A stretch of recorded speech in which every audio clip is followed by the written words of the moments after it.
Most people in the UK are trying to save money, and most of them are failing. Not because they spend too much, and not because they earn too little, but because they are using the wrong structure. Saving without a system is not saving at all. It's just delaying spending. You reach the end of the month. Check your account and try to save whatever is left. And most months, that's almost nothing. The issue isn't your discipline. It's your process. In this video, I'm going to give you a clear system that tells your money exactly where to go every single month before you spend a single pound. Once you understand this, saving stops being difficult and starts becoming automatic. 1. Why saving last always fails. This is the default pattern for most people in the UK. Salary comes in and immediately starts flowing out. Rent or mortgage, council tax, energy bills, transport, groceries, subscriptions, and a bit of weekend spending. By the time the month is coming to an end, whatever remains is what people call savings. The problem is not that nothing is left, it's that what's left is usually too small to matter. This method turns saving into an afterthought, something optional rather than essential. But spending always expands to match the money available. Give yourself £2,000 to spend, and you will find a way to use it. That's not a lack of discipline. It's normal human behavior. The system you are using encourages it. When saving is last, it will always be squeezed. The structure is flawed from the beginning. If you want consistent results, the order must change completely. Saving cannot depend on leftovers. It must be built into your system from the start. 2. Pay yourself first. The pay yourself first method is simple but powerful. On the day your salary arrives, before paying bills or spending anything, move a fixed amount into your savings or investment account. Immediately. This changes everything. Instead of saving what's left after spending, you now spend what's left after saving. When saving happens first, it becomes non-negotiable. Your lifestyle adjusts naturally, and you don't miss the money because it was never available to spend. In the UK, you can automate this with a standing order on payday. The money moves instantly, without effort. This one habit builds consistent, long-term wealth. 3. The 50-30-20 rule adapted for UK. The 50-30-20 rule is one of the simplest ways to structure your money. 50% goes to needs, 30% to wants, and 20% to savings or investments. But most people apply this incorrectly.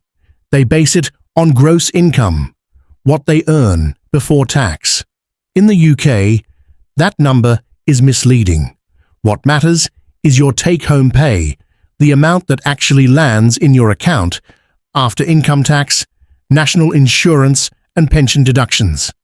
So first, identify your real monthly income, not your salary on paper, your actual usable money.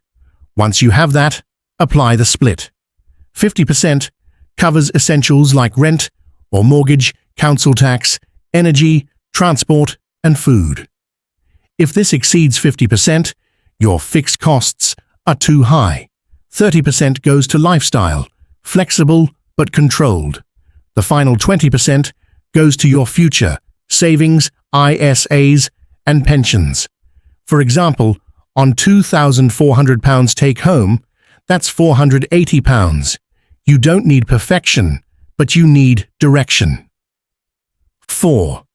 Where to actually put your savings. Not all savings are equal. Most people in the UK leave their money in a standard current account, earning almost nothing.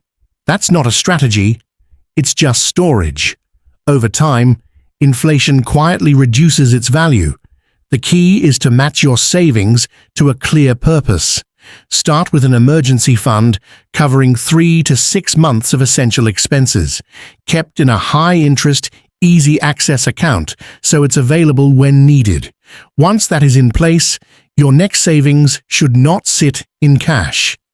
Money you won't need for at least 5 years should be invested, ideally through a stocks and shares ISA, where your money can grow tax-free over time.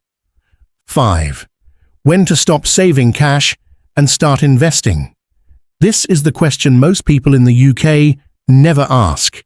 They keep saving into a regular savings account, assuming more cash automatically means more security. But beyond a certain point, that approach starts working against you. Once your emergency fund is fully built, 3 to 6 months of essential living costs, holding extra cash becomes inefficient. The reason is simple. Inflation quietly erodes the value of money over time. If your savings account is earning 3% but inflation is running at 4%, your money is effectively losing value every year. It may feel safe, but in reality, it is falling behind. The shift is clear. Build your emergency fund first, then redirect your savings into investments. In the UK, this typically means a stocks and shares ISA or pension. The system stays the same. You still save monthly, but the destination changes. And over time, that shift creates a massive difference in long-term wealth. 6. What you should actually be saving each month. The UK average take-home salary is around £2,400 per month, which puts a typical 20% savings target at roughly £480. But averages don't tell the full story. Your goal should not be a fixed number. It should be a percentage that fits your situation. If you earn below the average, start smaller.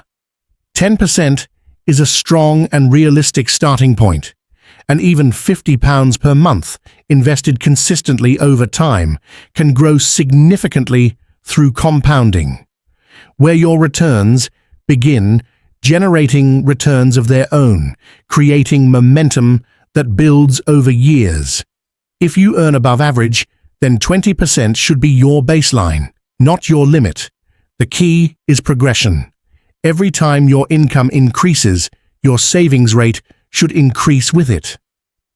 Pay rises, bonuses, and new income streams should not be fully absorbed by lifestyle upgrades. This is how real wealth is built, by growing the habit alongside your income. Now you have the system, not motivation, not guesswork, a clear structure that tells your money exactly where to go every single month. Save first, control your spending, and let your money start working for you.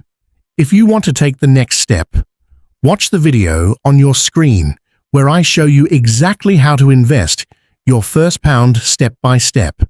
And if you're serious about building long-term wealth in the UK, subscribe now, because this channel is built to give you systems that actually work.